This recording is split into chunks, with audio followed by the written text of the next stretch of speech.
Welcome to Jana times. మాగలం ప్రజాపక్ష సమస్యలకు అత్యుత్తమ పరిష్కారం విజేత కంటి వైద్యశాల.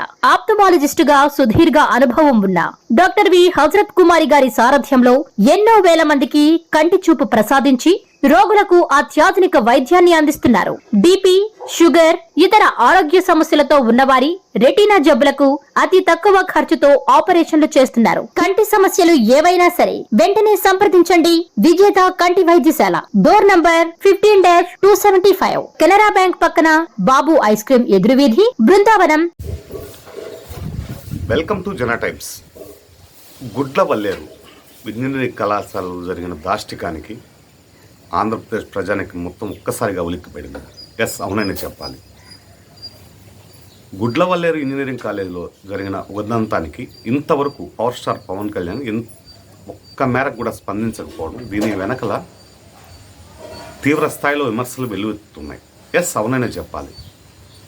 ఎందుకంటే దాదాపు 30,000 మంది హ్యూమన్ ట్రాఫికింగ్ జరిగిందని వాలంటీర్లపైన నింద మోపిన పవన్ కళ్యాణ్ స్వచ్ఛందంగా గాలి పీల్చుకోవచ్చు, ఇంకా పవన్ కళ్యాణ్ గారు వచ్చారని చెప్పిన సాయి ధరమ్ తేజ్ ఏమయ్యారు?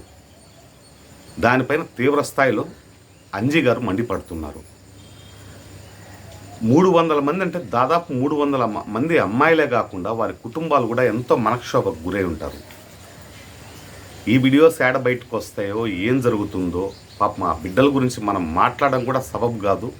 ఎందుకంటే వాళ్లకు తెలియకుండా జరిగిన ఈ ఉదంతం అంత దాష్టికానికి తెరదీసినా కూడా ఇంతవరకు అక్కడున్న ప్రిన్సిపాల్ కానీ, అక్కడున్న ఎడ్యుకేషన్ సొసైటీ వాళ్ళు కానీ ఎవరైతే కేసు పెడతా ఉన్నారో వాళ్ళపైనే బ్లాక్మెయిల్ కేసు పెట్టి వాళ్ళని రిటర్న్ తీసుకోమని చెప్పి కంప్లైంట్ చెప్పడం చాలా వరకు దారుణం అని చెప్పి మనం ఖచ్చితంగా చెప్పుకోవచ్చు.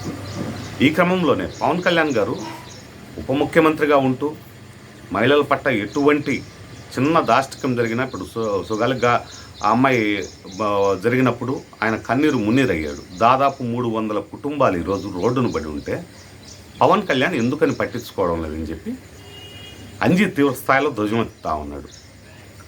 దీనిపైన పూర్తి స్థాయిలో విచారణ జరిపి ఎవరైతే బాధ్యులు ఉన్నారో వాళ్లపైన కఠినమైన చర్యలు తీసుకోకపోతే, ఇప్పట్లో చంద్రబాబు నాయుడు ముఖ్యమంత్రి అని చెప్పి పెద్దగా ఎవరు పట్టించుకోవడం లేదు, పవన్ కళ్యాణే అనుకుంటా ఉన్నారు. పవన్ కళ్యాణ్ అయితే నీతిగా నిజాయితీగా పరిపాలన ఉంటా ఉందని. దీన్ని బట్టి పవన్ కళ్యాణ్ పూర్తి స్థాయిలో ఆ ఇంజనీరింగ్ కాలేజ్ ఉదంతం పైన ఆయన కానీ స్పందించకపోతే చాలా వరకు జనసేన పార్టీకి తీవ్ర నష్టం జరుగుతుందని చెప్పి కూడా చాలామంది విశ్లేషకులు భావిస్తూ ఉన్నారు.